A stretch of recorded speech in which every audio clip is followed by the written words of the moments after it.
In the year 20XX, a year when super fighting robots battle for the fate of mankind, the inevitable end of the very planet rests in the balance of a motley band of wayward travelers lost from the comfort of the era they knew and flung far into this disconcerting future. This is not their story. This is Vaguely Scientific.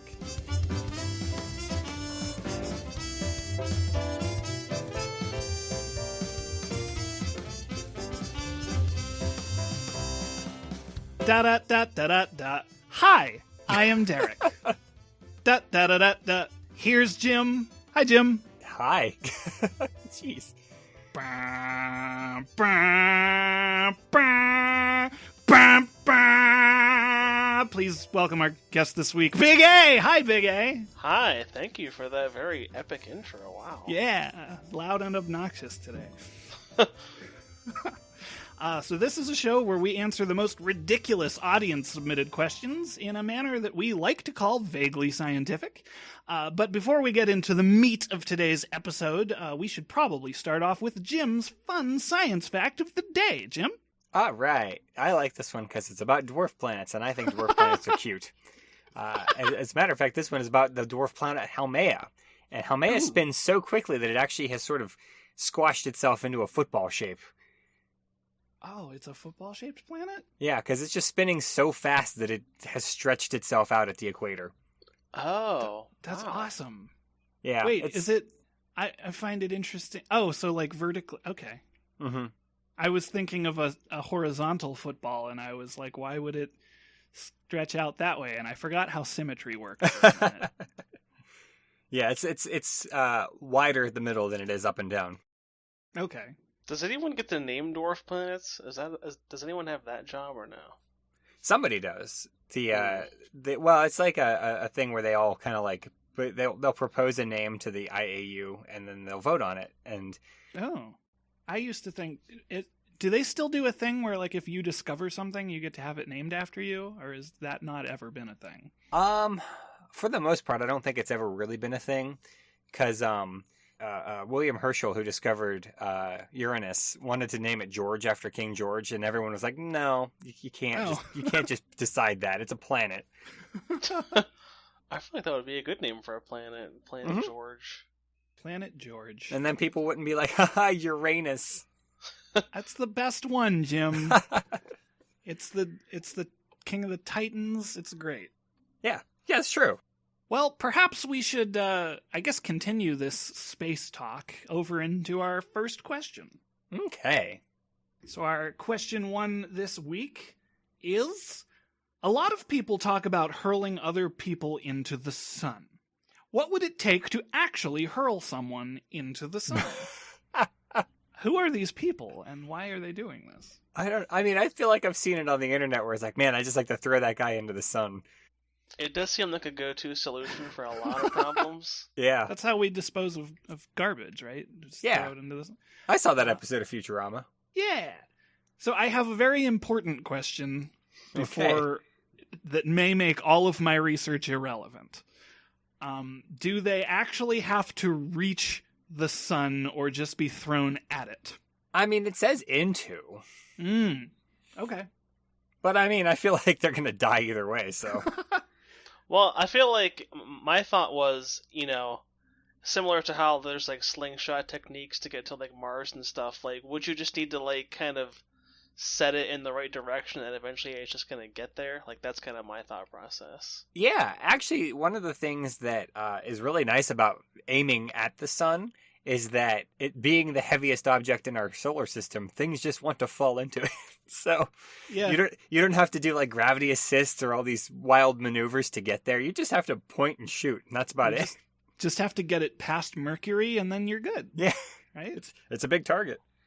So I want to talk about this because I kind of thought, yeah, that's the answer. We can just send things toward the sun, and then gravity will do the rest of the work. But I was like, how about actually reaching the sun? This is where I went, and I learned this. Jim, I'm sure you already knew this, but like I guess about a year ago, NASA had a probe called the Parker Solar Probe. Yeah. That flew within 15 million miles of the sun, which For perspective, Mercury is about 28.7 million miles away from the sun.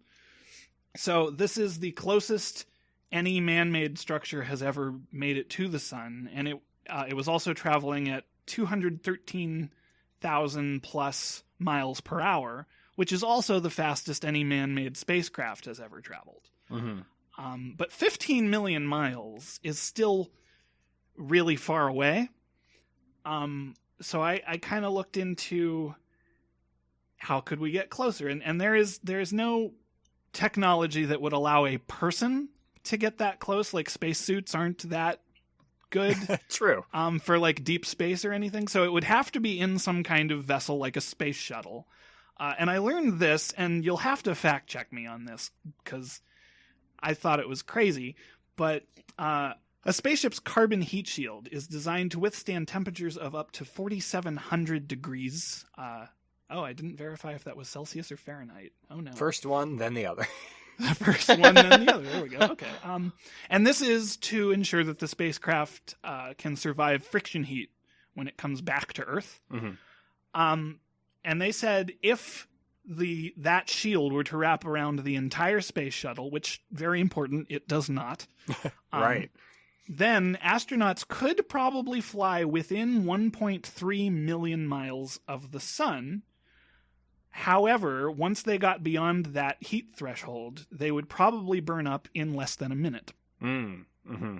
Wow. Actually, one of the things I find most interesting about the Parker Solar Probe, which is still working, by the way, I wanted to mention, it's about halfway through its mission, and it is going to keep on getting closer to the sun until it cannot anymore.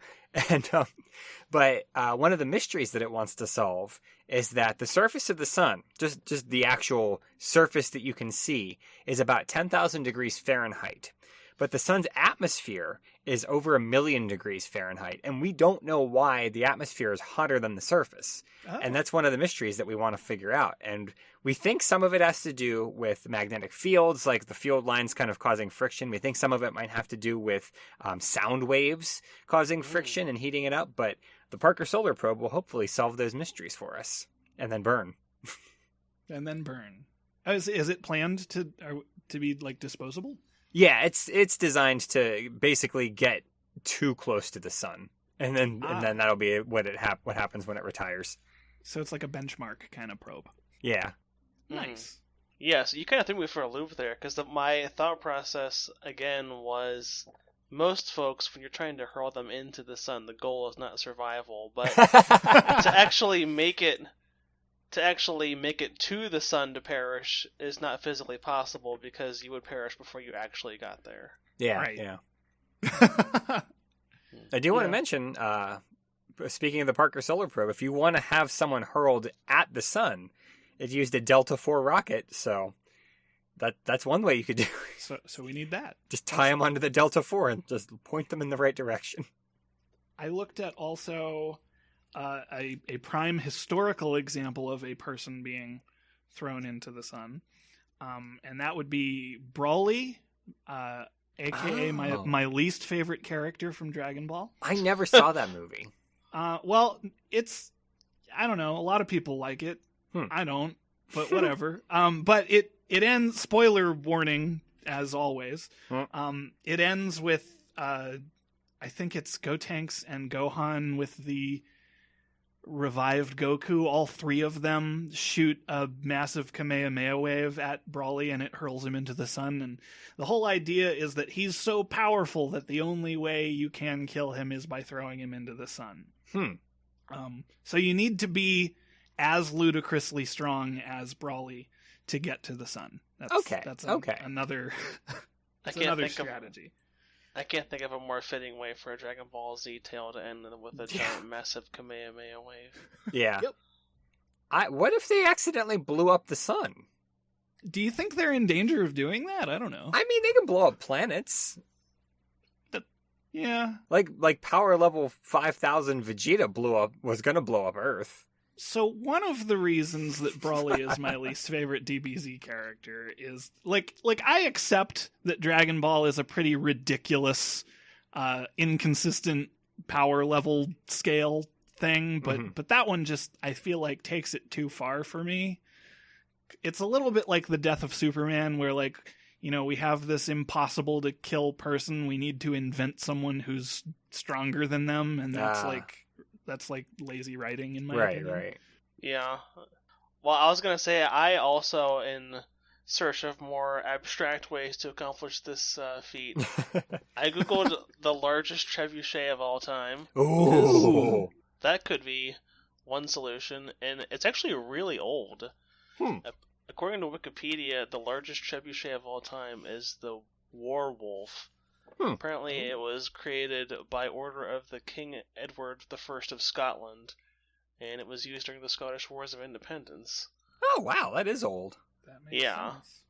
So, I don't think that particular trebuchet would be able to launch someone into the sun, but, like, I don't know if we could, like, create some, like, new modern age, We just have to replace one hemisphere of the Earth with a massive trebuchet. Yeah. I think it could be done. Actually, what if we put it on the moon? Because the moon's gravity well is a lot smaller. Oh, now we're talking. Yeah. And and on the moon, there's no air resistance to slow you down. Oh, good point. Why? Yeah. How have we not thought of this before? Yeah. Moon is where we got to put all the trebuchets. I don't know how practically we've ever really needed to trebuchet something into the sun. Mm-hmm. One thing I this is not Earth's moon, this is one of Mars's moons, but Phobos and Deimos are so small, I think you can accidentally jump off of them and go into orbit around Mars. Really? As I recall, I think that's possible, but I would probably want to double check on that before like building a trebuchet and going through all. Actually, a trebuchet would definitely be able to throw something out of Mars's moon's gravity wells, of course. I don't know about jumping, but trebucheting. That's a good point. This question didn't ask how do we throw someone from Earth into the sun. That's true. I bet it's real easy to do from Mercury. Yeah. You're already right there. Yeah. But the problem that you run into with trebuchets on Mercury and Venus is that it's very, very hot. So it would just immediately burn all the wood away. Yeah, I feel like if you throw like a titanium trebuchet on the moon, like... That's going to do it. I mean, the math is going to be hard, but yeah. I feel like get there. Oh, we're going to have to do math? I mean, we don't have to do math. Somebody else has to do it. Somebody do this math so we can get started on this. Go on. There's a subreddit called They Did the Math. Let them do the math for us, and we'll build a trebuchet on the moon. Okay, there you go. When we get back to the moon and take care of the killer robots. And, yeah. I feel like this trebuchet has to be like called Icarus or something. Yeah. Speaking of building ridiculous structures on the moon, okay. I was thinking about one of my absolute favorite device launching creations, something called a mass driver. Now, I feel like I've talked about mass drivers before, but in case you are not aware of what a mass driver is, it is basically there's several of these actually in the world, roller coasters that use magnetic launch systems. The one I'm most familiar with is I think it's called Top Thrill Dragster at Cedar Point in Sandusky, Ohio, because there used to be commercials for that all the time on TV. But basically, it's the same concept as like a magnet train. It just inverts the magnets, it launches something. But a mass driver has a rail at the end that just points up into space. So you just build a mass driver, point it at the sun, launch a person. Problem solved. Point it at the sun, launch a person. Yeah. Step 2, question mark. Step 3, profit. Mm-hmm. People would pay for the privilege. I wanted to touch on another fictional person. I already mentioned them, but my thinking about Brawley led me to thinking about Superman.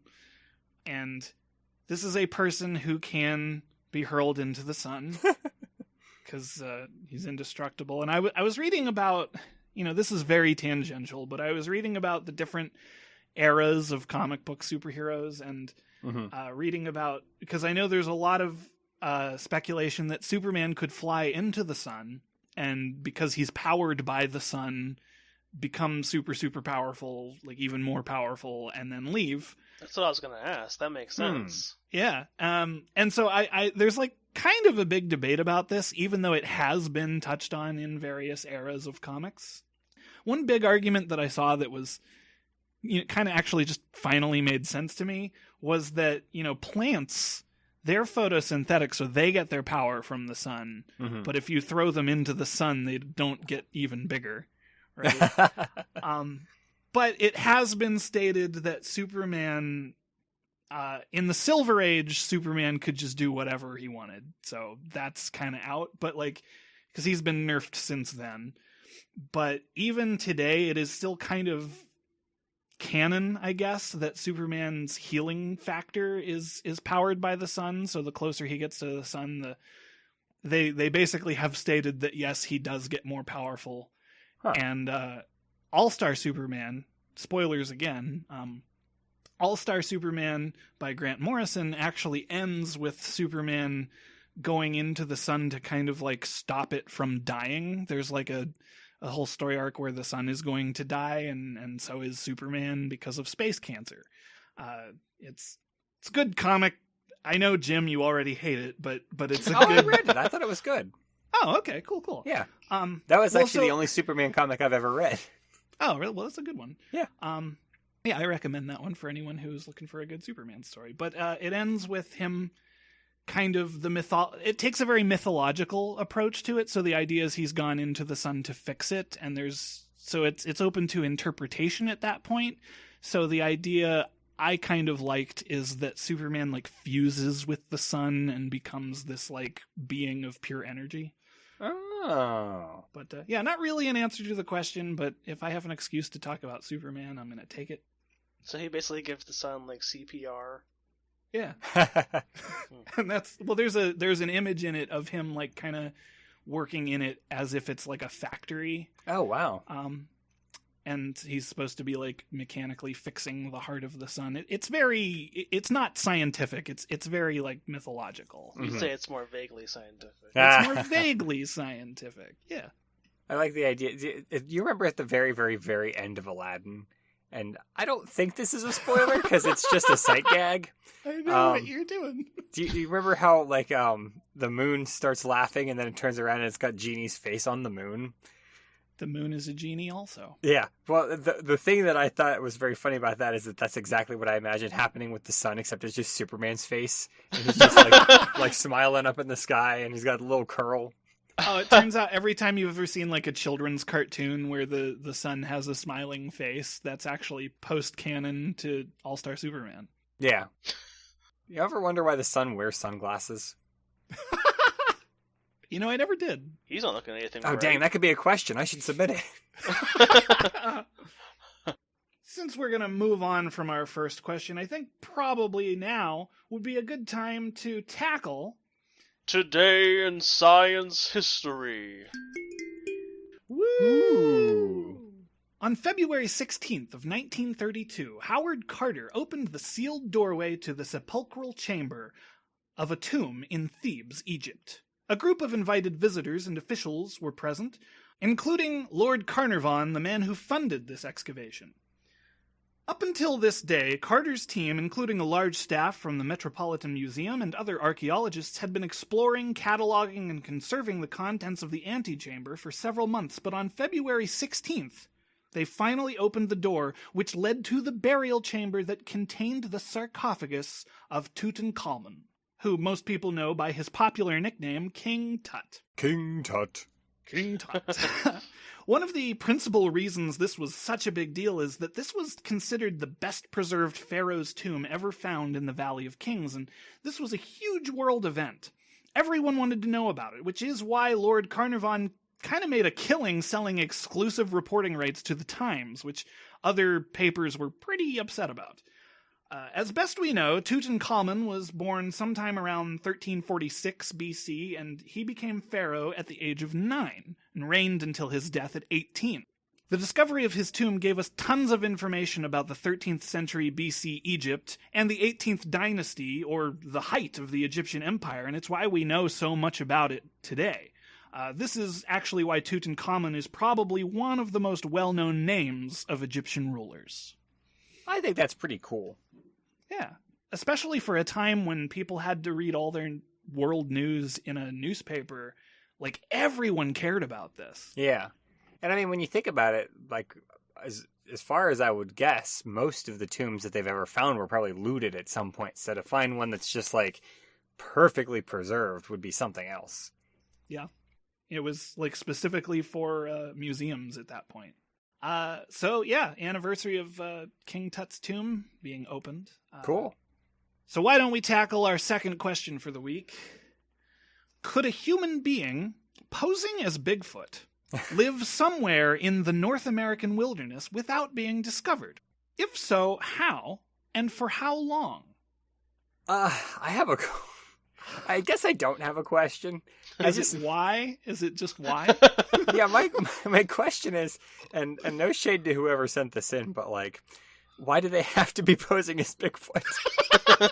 That's a lot of my points I want to make is different reasons I think maybe they are doing this. I just like really wanted to get to the bottom of why this question exists. Oh my goodness. That like the first question I have is that are they only posing as Bigfoot when they're about to be discovered by someone else?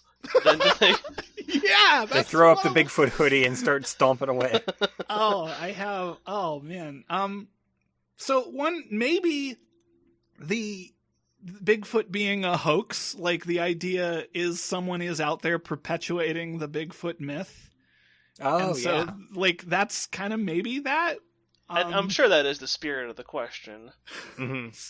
So, I mean, because if a person with human intelligence, I would say, couldn't pull off... So ignoring the Bigfoot thing, I guess, could a person go into hiding and live in the wilderness without being discovered? And I feel like this is a hard thing to test because I know there are people who like go off and live off the grid. Yeah. But there's also no reason that anyone's looking for those people. Right. So like, could a person who we are looking for do that? And if they couldn't, I feel like it's less likely in that scenario that Bigfoot just still hasn't been found. Right. I feel like the implication that I got from this question was that this person is dressing as Bigfoot and trying to like drum up attention, and then when everyone starts closing in, it's like he hides the Bigfoot costume. It's like, it's just me out here. There's no Bigfoot. I don't know what you're talking about. He's just pranking everyone. He's just pranking everyone. So the hardest thing about pulling this off, obviously, is the fact that, you know, we've established that Bigfoot just is blurry. Yeah. So it's difficult for people to pull that off. Yeah, I think, and this is also, like I said, you can go either way.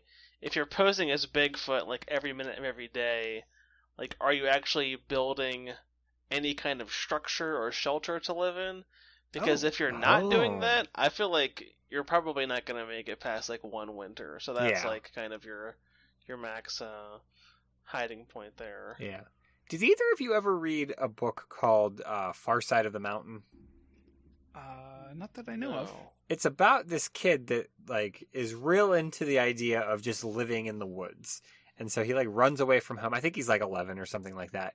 And he like hollows out a tree and like makes a little house inside of this tree. He carves out a little thing so he can have a little fireplace in the tree. It's actually a pretty decent book, but it's like a survivalist thing. I liked it a lot, but that's what this reminds me of. It's like this random person just goes off into the woods, sometimes dresses as Bigfoot, carved a little hole in a tree to live in. Okay, so here's my theory, I guess. So people have disappeared and never been found in history. There's a lot of like mysterious what happened to this person stories. But in all likelihood, most of these cases are probably they died and we just, because we never found their bodies, couldn't actually confirm that.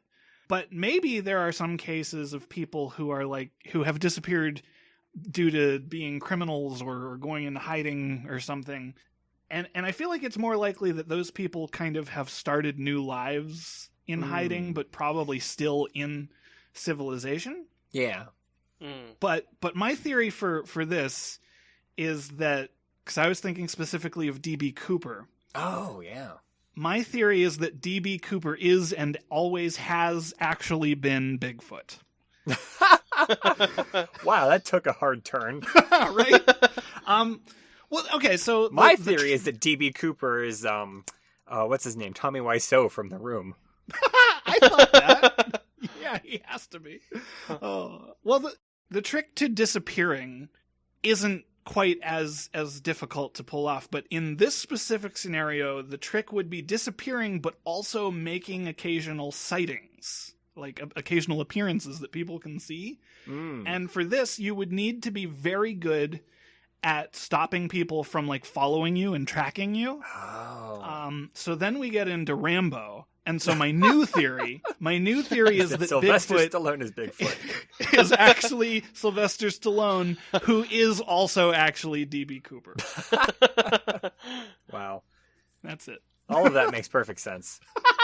It all adds up. It was Sylvester Stallone all along.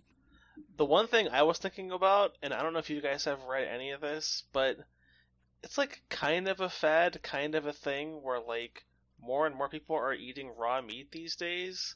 Huh. Really? I can't really speak to like the health side of it, but like apparently it is a thing that some people do. So I feel like if you were like living as Bigfoot, no shelter, no tools, no nothing, I don't know. I wonder if in preparation for your time as Bigfoot, if you could like build up like tolerances to things. Oh. Could you build up a tolerance to like, I don't know, to like the bacteria in that? Like, could you build up a tolerance to the Princess Bride poison thing? exactly? Yeah. Train your gut flora to not get food poisoning. Yeah.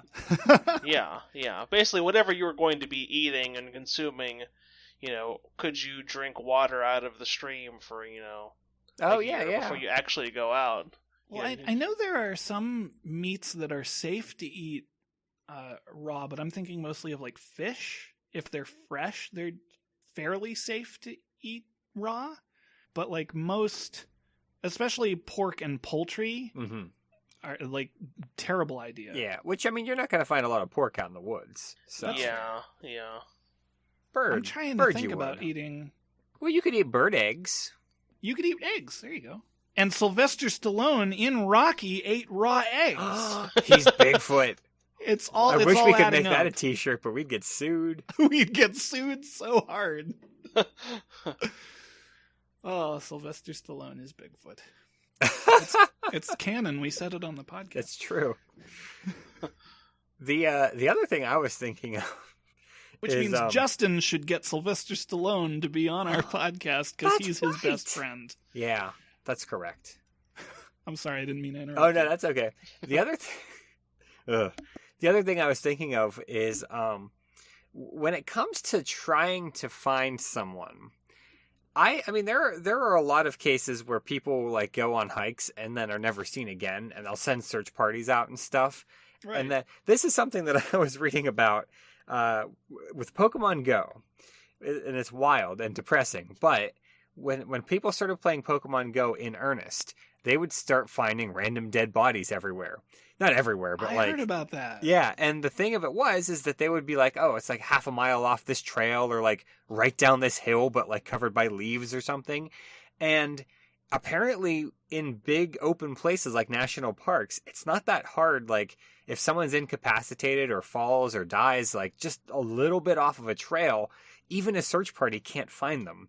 So like, and it's not like super duper common, but it has been known to happen enough so that people that were playing Pokemon Go started finding dead bodies in national parks. So, but that's what that made me think of. Like, there could just be a random dude dressed as Bigfoot out in the woods, but even a search party, like if this guy just knows just the right path to take through the woods, if he's very familiar with his terrain, where he is, and the search party is not, then he would know a good hiding spot, you know? That's fair. Yeah, that makes sense. You got to know your terrain. I mean, this is also, could a person do this and not be living in the wilderness? Like, you know, it's not, like maybe somebody lives in a wilderness kind of state. Yeah. You know, a place with a lot of like open land, and they just have a house, but on weekends they drive out there and pose as Bigfoot. Yeah. I thought you were going to say something completely different, and it made me think of the guy that was living in the Walmart ceiling. Did that actually happen? Yeah. There's an episode of King of the Hill, they hire Dale, who is an exterminator, to go and take care of an infestation or something at their Walmart. It's called the Megalomart. Oh yeah. And so he goes in to do that, and he says, these aren't rats, these are something bigger. And so they think he's just going crazy because he's like a conspiracy theorist. Mm-hmm. And so he starts thinking it has to be like a baboon or a great ape of some kind. Of like, no, you're overreacting. And it turns out that Chuck Mangione has been living in Megalomart. Oh, I remember that episode. and his whole, like, I wanted to get away from all the public appearances I had to make at all these Megalomarts, so I've just been living here. But I didn't know somebody actually did that. Yeah. I think someone also got caught living in an IKEA, which I would rather live there, if I'm being honest with you. Than in the ceiling of a Walmart? Yeah, because IKEA furniture is super comfy. Well, there you go. And you wouldn't even have to assemble it yourself. Yeah. Yeah, just go from room to room. Bigfoot could live in an IKEA. Bigfoot's living in an IKEA. Has Sylvester Stallone ever been in any movies with John Lithgow? I don't know. Obviously, Harry and the Hendersons, I suppose. Obviously, Harry. Yeah. Yes. All he does is call up John Lithgow's agent and then just have him come out, once a month or so. Someone playing Sylvester Stallone has been in a movie with John Lithgow then. Right, exactly. Yeah. I like this theory, and I'm gonna use it to death, I think. Yeah. No, this is great. This is good stuff. Well, I wanna talk about something. This is more not a person posing as Bigfoot, but actually this is a Live Science article, which claims that Bigfoot is a human, or at least a part human. A DNA study claims that Bigfoot is part human. This article is pretty long. I'll link it in the show notes, but just a couple quotes from it. Genetic testing confirms, emphasis on the word confirms, the legendary Bigfoot is a human relative that arose some 15,000 years ago. And the release and alleged study by Melba S. Ketchum, I don't know if she's related to Ash. Probably. It also suggests that cryptids similar to Bigfoot mated with modern human females, which resulted in hairy hominin hybrids. But the scientific community is dubious. Why would they be dubious? I don't know. So Ketchum allegedly obtained 3 whole nuclear genomes from purported Sasquatch samples. And the genome sequence shows that Sasquatch's mitochondrial DNA is identical to modern Homo sapiens. Huh. The article goes on from there to say, it's a fascinating theory, so where's the evidence? Well, there is none. That's it? That just cuts right there. Check. So that's not actually where it stops, but it might as well, because this is from 2012, and it claimed to be under peer review, and it concluded with a quote. This is a quote here. If Ketchum has the definitive proof she claims, the world will soon know about it, and Bigfoot will be proven once and for all. On the other hand, if the evidence never appears or is inconclusive and flawed, the search will continue. So this was 2012, so 10 years later, and we still don't have definitive evidence of Bigfoot. I'm going to go ahead and say probably it was inconclusive. Mm-hmm. Also, if the DNA is like, hey, it's a human, then maybe they just got some human DNA. It was fun that it said it was identical to human. Like, then it's probably human. Yeah, it's somebody lost a little bit of hair in the woods because they were hiking. Accidentally sneezed on a leaf. Yeah. Well, but I think it was either Ketchum or the person who discovered this sample was a veterinarian or something. So I feel like you're already biased in thinking it wasn't a human sample, but like it very clearly was. So so Bigfoot is a part human, apparently. Well, sounds good to me. Well, I have one more. Oh, I'm excited to make note of, because this entire discussion, we've been ignoring a very obvious fact. If somebody was out pretending to be Bigfoot, I mean, there's the Scooby-Doo angle. Oh. Right? They want to scare everyone out of Yellowstone so they can buy the whole thing for cheap. Because there's oil under there. Yeah, there sure isn't. I don't know. There might actually be. I'm going to look that up, but... Has there ever been a Scooby-Doo episode where they chase down Bigfoot? Because I feel like there's gotta be. There was an episode where they chased down the Yeti, and it turned out to be this guy at the lodge that was trying to scare everyone out of the lodge because there was oil. Wait, no, that's not right. Hold on. I think I'm conflating two episodes. I don't know. The Yeti could fly. I remember that. That was weird.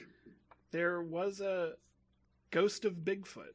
I wonder if that's the one I'm thinking of. It's like a white bearded Yeti. Yeah, that's the one I'm thinking of. Yeah.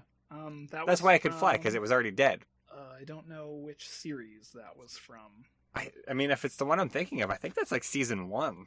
It's looking similar. There's little is known about who Bigfoot was. However, through legends, it's implied that he was a mountain man named Mean Cuss, who froze in a snowstorm 100 years ago. It was from season 1.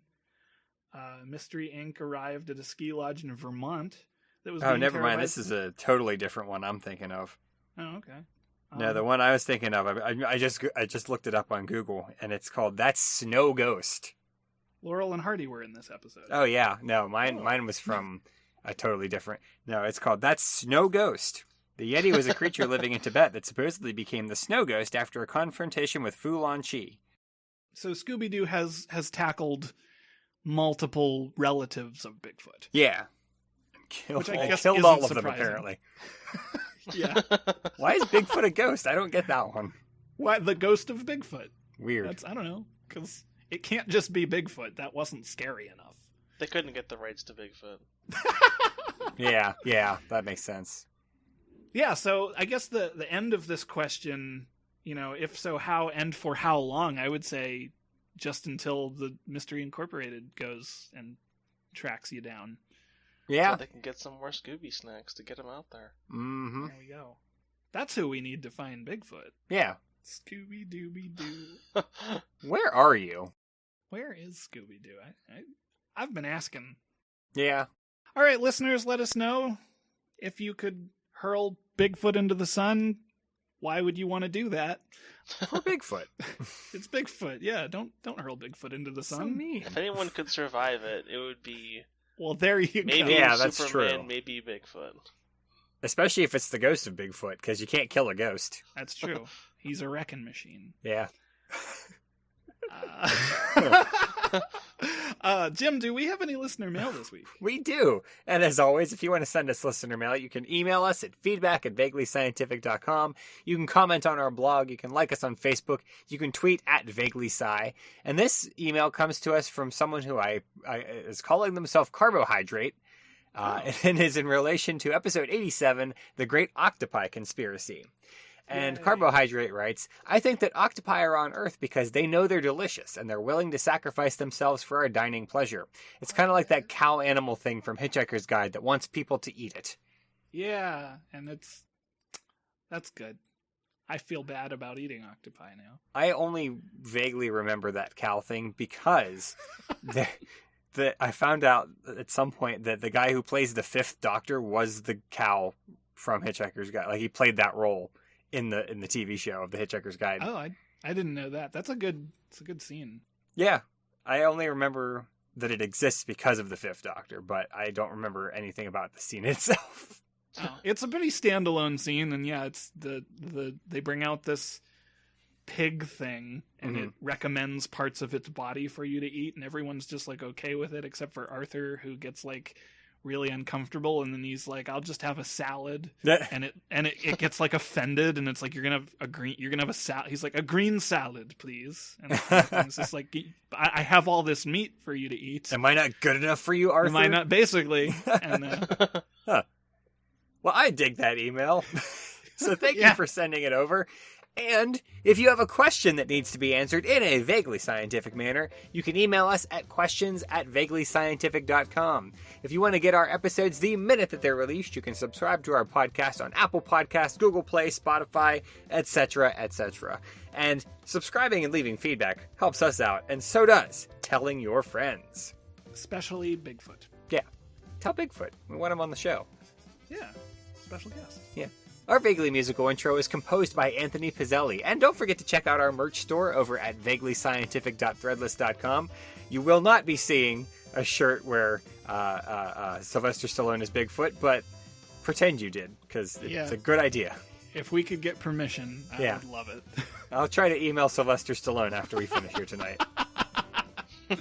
Oh, well, thank you to Big A for being our guest. Mm-hmm. Yeah, thanks for having me. It's a pleasure. It's always a pleasure. For Vaguely Scientific, I am Derek. I'm Jim. And I'm Big A. Gonna fly now. Toodaloo, everyone.